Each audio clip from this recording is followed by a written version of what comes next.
Olá, meus irmãos, a paz do Mestre esteja com todos vocês, que Deus abençoe quem me ouve e que o Senhor Deus Todo-Poderoso possa se manifestar e se fazer presente cada vez mais em nossas vidas, nos guiando, nos alimentando a nossa alma, muitas vezes cansada por sofrer as dores da caminhada. Por falar nisso, como que tá, meu irmão? Como que tá, né, minha irmã? Olha, eu quero agradecer a todos vocês que têm comentado, que têm compartilhado e que têm curtido. Vocês ajudam o canal a crescer. O irmão Alisson fica muito satisfeito. Façam isso se a mensagem abençoar o coração de vocês. Vamos lá? Vamos para mais uma breve conversa, vamos para mais um breve momento na presença do Senhor, que Ele possa se fazer presente aqui e falar conosco sempre, sempre, sempre, por intermédio da sua santa palavra. O texto hoje para nossa breve reflexão encontra-se no livro de Atos dos Apóstolos. Quero ler com vocês, capítulo 26, a partir do verso 19, diz assim: Portanto, rei Agripa, obedeci à visão celestial. Anunciei a mensagem primeiro em Damasco, depois em Jerusalém e em toda a Judéia, e também aos gentios, dizendo que todos devem se arrepender-se e voltar-se para Deus e mostrar por meio de suas boas obras que mudaram de rumo. Alguns judeus me prenderam no templo por anunciar essa mensagem e tentaram me matar, mas Deus tem me protegido até o momento para que eu dê testemunho a todos, dos mais simples aos mais importantes.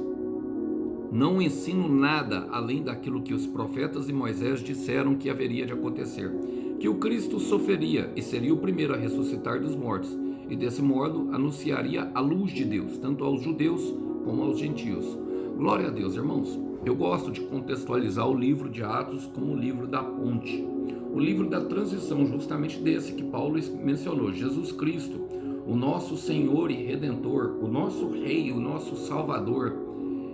Essa mensagem que é poderosa para curar, restaurar, libertar, é uma dádiva divina que resgata, restaura, conduz e determina em propósito para que nós venhamos a experimentar. E muitos homens pregaram ela, como o apóstolo Paulo, Pedro, Estevão e todos os outros que eram as sementes da igreja.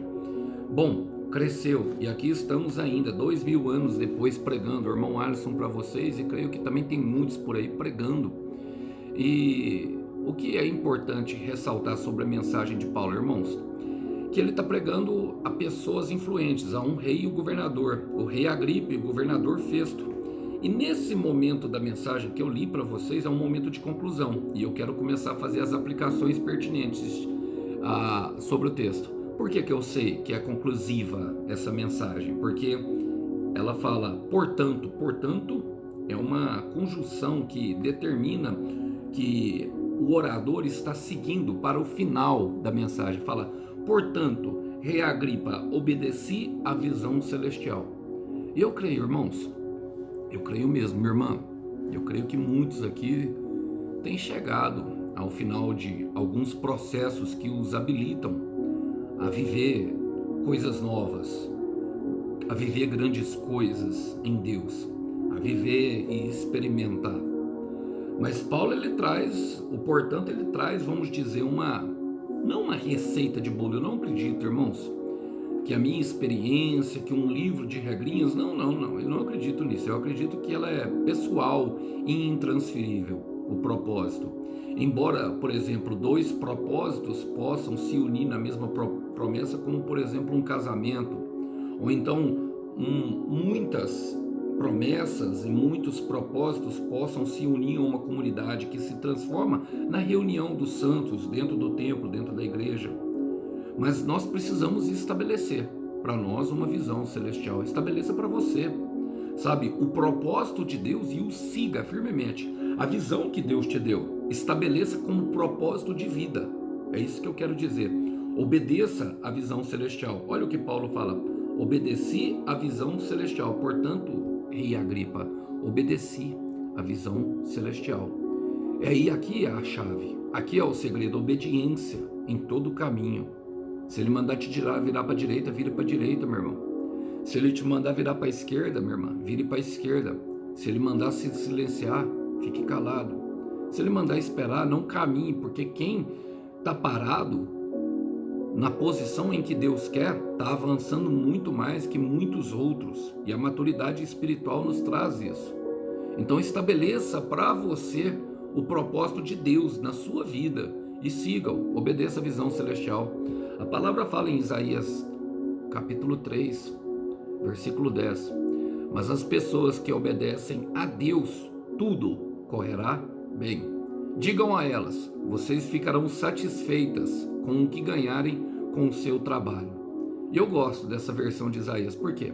Porque haverá satisfação com o trabalho, haverá satisfação para quem está em ação, haverá satisfação justamente para quem se coloca diante do caminho do propósito. E é isso que vai começar agora. Paulo vai falar, anunciei, versículo 20, anunciei a mensagem, primeiro em Damasco, depois em Jerusalém, e em toda a Judéia e também aos gentios. Vamos fazer uma pausa aqui, irmão. Paulo era pregador, Paulo era mestre, Paulo ele foi espalhando a mensagem. Esse era o chamado de Paulo. A cada chamado, como eu disse, é você que tem que ter uma vida de oração, irmão. É nós que precisamos ter uma vida de oração para que nós venhamos a ouvir a voz de Deus e obedecer essa visão. Mas você percebe que ele passou primeiro em Damasco, depois em Jerusalém. Jerusalém é o centro da vontade de Deus, como sempre fala, mas a grande questão aqui é que ele precisou passar por etapas primeiro. E eu costumo falar que em cada lugar, em cada situação que o Senhor nos coloca, Ele nos dá uma experiência. E uma experiência, ela te habilita e te dá força justamente até chegar em outra experiência. E cada processo, cada etapa do processo é importante. Eu quero repetir. Cada etapa do processo é importante. Então não pule etapas, meu irmão. Não pule etapas, minha irmã. Sabe, submeta-se ao processo. Passe por Damasco. Depois passe por Jerusalém, depois passe pela Judéia e passe por onde ele falar que você deve passar. Que se ele está mandando você caminhar em determinado trilho, saiba, meu irmão, que tem propósito. Minha irmã, se ele está te guiando por determinado caminho, saiba que tem propósito em Deus. Tudo que você está vivendo e está, na verdade, até o anterior a isso, está servindo apenas para nos lapidar. Então não pule etapas. Eu gosto de um versículo de Deuteronômio, capítulo 5, versículo 33, fala assim, sigam fielmente o caminho que o Senhor, o seu Deus, estabeleceu para vocês. Somente assim é que vocês terão vida longa e próspera na terra da qual vocês vão tomar posse. Moisés está falando que eles vão tomar posse. Então tem um caminho a ser trilhado até lá. E nós sabemos, meus irmãos, que a trilha estreita e o caminho não é fácil, mas que os resultados, eles superam os obstáculos. Eu quero repetir isso porque eu creio que vai gerar fé dentro do coração de alguém aqui que precisa muito ouvir isso. Os resultados, eles superam os obstáculos. Eu estou pregando aqui para a pessoa que se colocou no caminho e viu a coisa engrossar. Eu estou pregando aqui para pessoas que se colocaram do lado da verdade de Deus e viram o caminho se estreitar. Bom, olha o que vai acontecer. Vamos continuar. Fala assim, dizendo que todos, e ele foi por esse caminho e disse, dizendo que todos devem se arrepender-se e voltar para Deus por meio de suas boas obras que mudaram de rumo. Não tem outro caminho, meu irmão, para mostrar. Eu, por exemplo, troquei drogas e pornografia pelos vídeos, pelo presbitério e por todas as outras coisas que eu faço por aí. E muitos trocam, alguns trocam armas por microfone, outros trocam a cadeia pelas praças, pregando nas praças, outros trocam uma vida de devassidão por um casamento, outros, irmão, todos têm uma história negativa, todos têm o seu lado mal e todos têm o seu lado bom, e nós devemos trocar. O arrependimento é justamente isso, irmão. A carne é mal e o espírito é bom, e nós estamos convivendo aqui nessa loucura que é essa esse dilema de alma, de briga da alma, sabe, do espírito com a carne, e nós estamos aqui no meio, sabe, vivendo isso. Então nós devemos trocar, nós devemos mostrar, irmão, sabe, o arrependimento. Eu gosto disso porque o arrependimento ele deve ser vivido. Eu quero repetir isso. O arrependimento ele deve ser vivido e não apenas pronunciado de palavras. O arrependimento ele deve ser vivido, sabe para quê, meu irmão? Para que haja eficácia, para que ele possa produzir o efeito necessário. Devemos vivê-lo, devemos praticá-lo, devemos largar tudo aquilo que nos conduzia à morte, para agarrar firmemente aquilo que nos conduz à vida, a prática de boas obras que o Senhor preparou para nós de antemão. Quero ler com vocês um versículo que está em Mateus, capítulo 3, versículo 8. Fala assim, ó: façam coisas que mostrem que vocês se arrependeram dos seus pecados. Li na versão da linguagem atual. Então nós devemos, irmão, praticar. E esse é João Batista falando por povo, falando que aquele que cobrava imposto indevido, que não cobre mais, falando para cada um ele fala uma lista de cada forma ali, irmão. E assim devemos ser nós. Agora, quando eu disse que a trilha não é fácil, começa a partir de agora, irmão. Primeiro, abandonar. E segundo, o que vai acontecer? O que nós vamos enfrentar pela frente? Fala: alguns judeus me prenderam no templo por anunciar essa mensagem e tentaram me matar.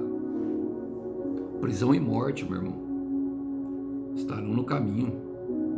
Deus não disse, hora nenhuma. Deus não prometeu facilidade, estou convicto disso.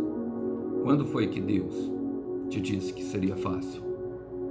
Tenta puxar alguma mensagem aí, daquela que ardeu no coração, daquela que você sabe que realmente é de Deus.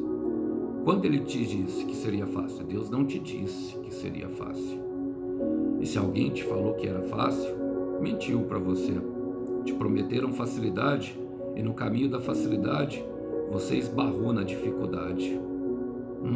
Esbarramos na dificuldade.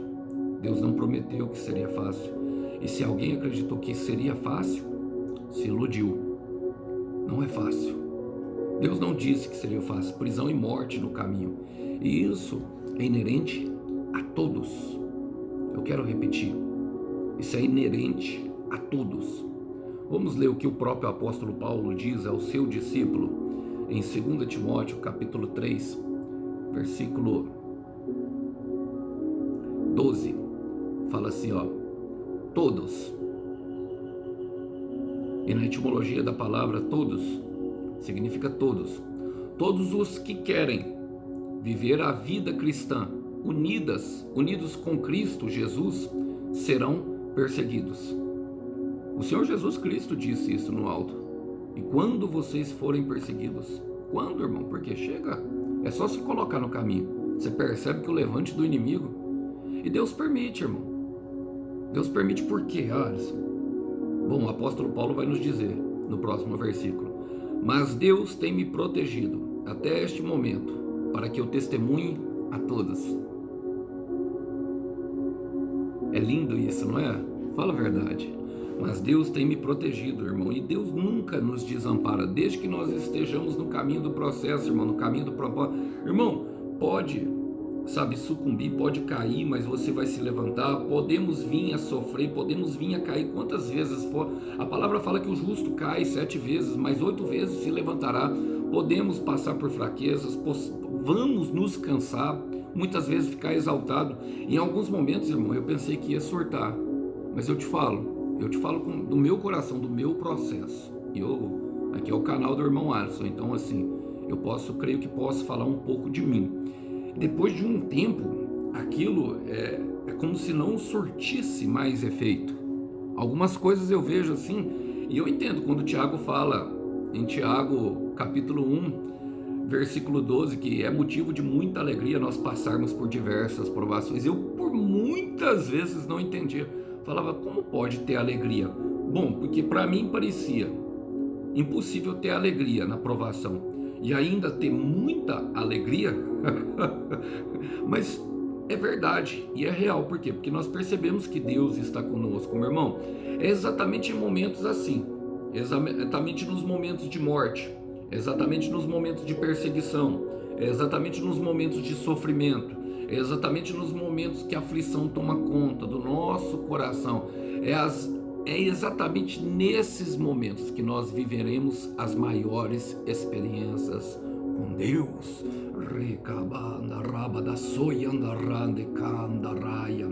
Eu estou pregando aqui para pessoas que estão cansadas de tanta afronta. Eu estou pregando aqui para pessoas que saem de casa porque a perseguição está dentro da própria casa, e quando sai e vai para a rua, para onde vai, parece que aquilo está te acompanhando, aquela mesma perseguição. Parece que o chefe acordou com a pá virada, parece que o motorista do Uber não está nada bem, e parece que ele está te ameaçando, parece que o olhar dele é intimidador, parece que as pessoas no ônibus estão com o olhar tudo voltado para você. Não é paranoia, irmão, não fica na paranoia não. É que o inimigo, ele tem acesso a todos que estão no mundo.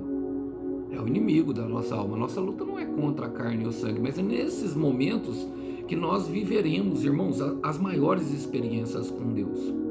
Olha que a palavra fala em Romanos capítulo 5, versículo 3. Tem um motivo, irmão, porque Deus permite. Lembra que eu falei que Deus permite? Tem um motivo. Eu vou ler na versão Ferreira de Almeida. E não somente isso, mas também gloriemo-nos, ou seja, alegremo-nos nas tribulações. Sabemos que a tribulação produz perseverança, a perseverança a experiência, e a experiência a esperança, e a esperança não desaponta. Entendeu, irmão? Está sendo gerado dentro do nosso coração perseverança, experiência e esperança.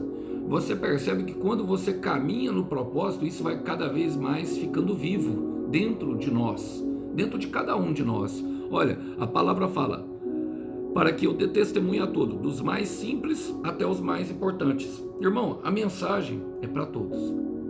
Eu quero repetir, a mensagem é para todos. Então, enquanto nós vamos andando, quando Jesus diz em Mateus 28, versículo 19, vão por todo mundo pregar o evangelho a toda criatura e façam discípulos de todas as nações, raças e credos, batizando-os em nome do Pai, do Filho e do Espírito Santo. Ele está dando uma ordem, ou seja, enquanto nós caminhamos, irmão, enquanto nós estamos andando pelo mundo, nós pregamos o evangelho. Como? Na maioria das vezes, como o nosso comportamento. O irmão Alisson foi chamado para pregar com as palavras. Se você tem um chamado, meu irmão, se você tem um chamado, desperte-se e pregue a palavra. Se você tem um chamado para louvar, louve. Mas a pregação do evangelho, ela vai além de palavras. Eu quero repetir, a pregação do evangelho, ela vai além de palavras, e todas as pessoas ao nosso redor estão olhando. Não é aquele lá o cristão? Mas saiu da igreja e tá pegando as menininhas tudo aqui no bailão, andando de golfe, sapão, pagando a prestação para impressionar gente estranha, sabe, iludindo esse monte de piriguete. Não condiz, não é verdade? Então tem que escolher, tem que ser por meio das boas obras, por meio do comportamento. Mas nós podemos fazer dessa forma, nós podemos fazer e nós devemos fazer, irmão. E olha, ele fala: não ensino nada além daquilo que os profetas e Moisés diziam que haveriam de acontecer. Ou seja, a palavra, irmão, pura e simples, o Antigo, e agora nós temos o Novo Testamento. Paulo estava ensinando o Antigo Testamento porque o Novo estava em desenvolvimento ainda naquela época. Hoje a Bíblia já é completa, fechada e lacrada, não pode se colocar mais nenhuma linha nela. Então, o que Paulo está dizendo? Que nós não devemos deixar que o fermento humano, as nossas razões, os nossos conceitos, os nossos achismos, os nossos traumas, as nossas feridas sangrem durante essa pregação. A mensagem, ela é pura e simples, irmão, e além dela ser para todos, nós não podemos deixar o fermento participar da mensagem. Nós não podemos deixar o fermento participar da mensagem, irmão. 1 Coríntios capítulo 5, versículo 5, a parte final do versículo vai dizer o seguinte para nós. vai dizer, falar assim, ó, que um pouco de fermento leveda toda a massa. Eu acho que é essa a referência, irmão. 1 Coríntios 5:5, ou é primeiro ou é segundo, não me lembro. Mas que um pouco de fermento leveda toda a massa. Então não deixe. Por quê, irmão? Porque a mensagem ela continua sendo a mesma. Desde os primórdios, e Jesus cumpriu ela do começo ao fim. E é o que Paulo vai falar para a gente partir para o final. Fala que o Cristo sofreu e seria o primeiro a ressuscitar dos mortos.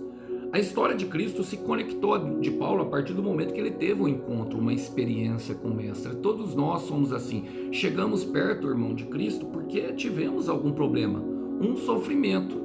Mas o que Cristo está dizendo é que nós não devemos, sim, ignorar o nosso sofrimento e sim carregar a nossa cruz, porque sem cruz, sem glória. Eu quero repetir isso. Sem cruz, sem glória, sem dor, sem ganho, sem sacrifício para subir até o mais alto do monte, jamais poderíamos contemplar a visão que somente aquele monte oferece. É necessário sacrifício para subi-lo, é necessário sacrifício para carregar a cruz, é necessário da nossa parte, mas durante todo esse momento Deus nos fortalece em nossas fraquezas e nós percebemos que através das experiências que temos com Ele somos transformados cada vez mais parecidos com o Mestre, de fé em fé e de glória em glória, pelo poder do Espírito Santo. Sem cruz, sem glória. E Romanos 8, versículo 18 vai dizer que as aflições do tempo presente não hão de se comparar com a glória que em nós há de ser manifesta. E eu quero te dizer, meu irmão, carrega a sua cruz, porque o amanhã ele vai ser melhor. Eu quero repetir, o amanhã ele será infinitamente melhor. E sempre haverá dias. Em Cristo sempre haverá dias. Então não se preocupe, passe pelo processo.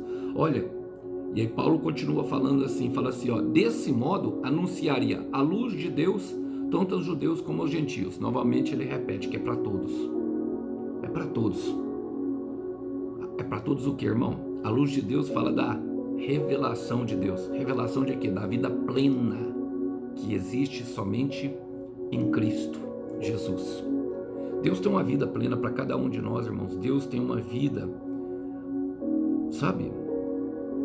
Olha, eu não sei. Eu particularmente assim, eu sei que muitas vezes me perguntei se era possível mesmo, mas à medida do momento que eu comecei a olhar como eu estava antes e comecei a observar os meus passos e principalmente a minha firmeza mental, eu era muito fraco mentalmente, me deixava levar por qualquer vento. E principalmente assim, até o meu corpo e tudo aquilo que eu sofri, irmãos, eu posso falar pelo meu testemunho. Estou falando de mim, porque eu posso falar de mim nesse caso. E cada irmão pode dar o testemunho de si mesmo, se tem vivido transformação na mente, no coração, se tem percebido o amor tomando conta. Eu percebo, irmão, que através dessa revelação é possível sim alcançar a plenitude de vida. Talvez muitos não tenham chegado lá, talvez alguns já tenham chegado. Eu não creio que a plenitude seja toda aqui nessa terra, por causa do nosso corpo, por causa do pecado que habita aqui. Mas creio sim que nós possamos viver uma vida de plena satisfação em Deus, mesmo nos momentos de angústia, mesmo nos momentos de tribulação, porque é Ele que nos sustenta, é Ele que nos dá a luz da revelação que vem por meio de Cristo Jesus, e a revelação da vida plena está nele. A palavra vai dizer em João capítulo 1, versículo 4 e 5, nele estava a vida, e esta vida era a luz de toda a humanidade. A vida dele é a luz que brilha no meio da escuridão e nunca pode ser apagada pela escuridão. Não pode ser apagada, não quer dizer que não vão tentar, irmão. Então fica firme no propósito, meu irmão, fica firme no propósito, minha irmã, porque no final disso tudo, no final do teu processo, tem milagre, tem experiência e tem uma recompensa. Aquilo que você tem pedido, porque Ele mesmo diz que nos escolheu para dar muito fruto, e tudo que nós pedimos ao Pai, Ele nos dará. Eu tenho um pedido, e tenho um pedido incessantemente, todo dia.